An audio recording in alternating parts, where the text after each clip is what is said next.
The chair will now recognize other members for questions they may wish to ask the witnesses. In accordance with the guidelines laid out by the chairman and ranking member, I will recognize members in order of seniority, alternating between majority and minority. Members are also reminded to unmute themselves when recognized for questioning. The chair now recognizes for 5 minutes the gentlewoman from Texas, Ms. Sheila Jackson Lee.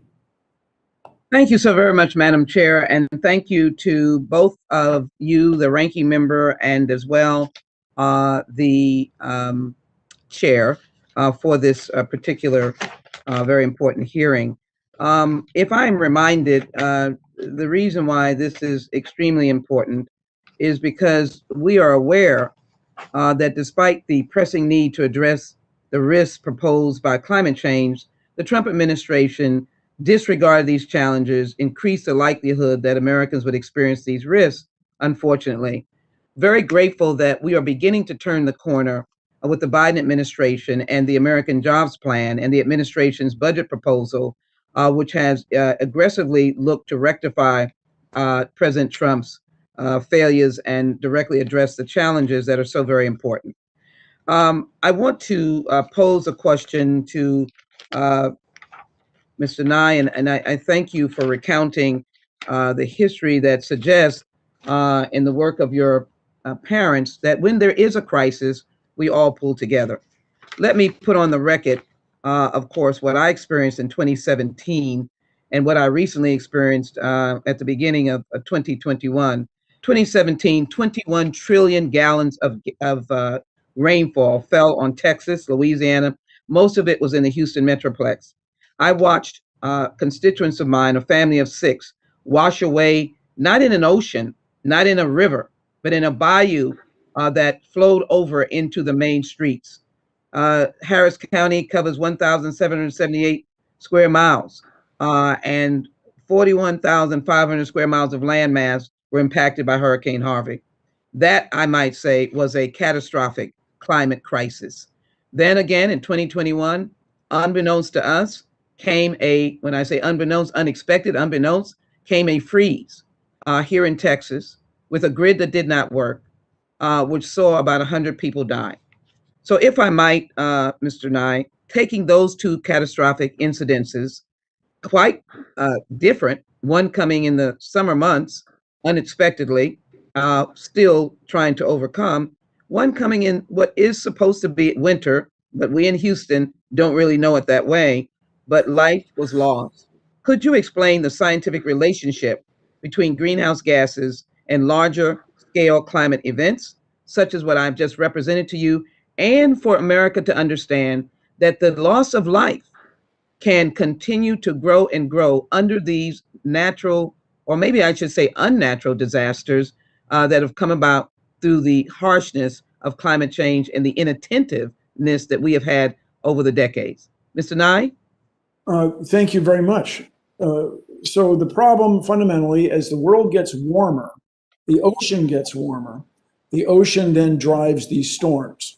So it's as water vapor goes up in the sky and condenses back to liquid and rains, the circulation is driven harder and harder. And so climate models, and the word model refers to computer programs, we try to predict the fluid mechanics, the way the air and water move around. The storms are getting bigger and they're moving more slowly. So they're dropping more water in places like Houston.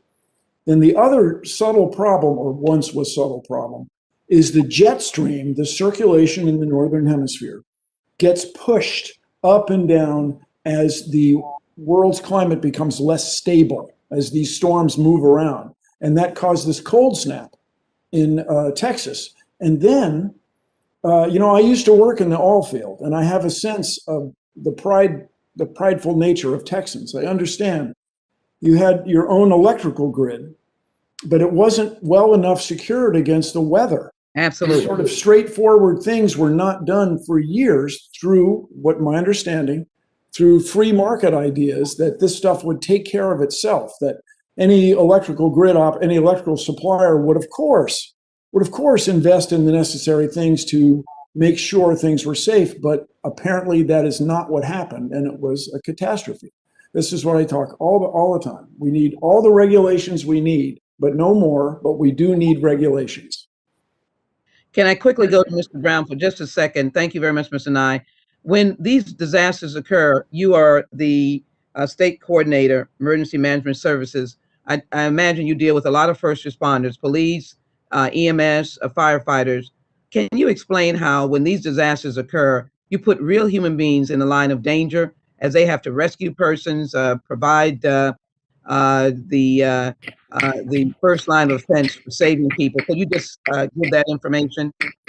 The gentlewoman's time has expired, but the witness may answer the question. Thank you. Thank you, Madam Chair. I apologize. I cannot see that clock, but I thank you for your courtesy. Thank you so very much.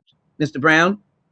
Thanks, Congresswoman. Thanks, Chairwoman. Yes, we help to coordinate all of our first responders who put their lives on the line when it comes to search and rescue, swift water rescue for the flooding events. They are right there to support our communities. And again, the capacity has been stretched using the grants that have been provided for the federal government. More is needed because of the higher frequency of these disasters, and they're occurring back to back, even overlapping. As I mentioned, as we are responding to COVID-19, we're still responding to all of these other events as well. Thank you so very much. I yield. Thank you. The gentlewoman's time has expired. The chair now recognizes the gentlewoman from Iowa, Ms. Miller Meeks, for 5 minutes.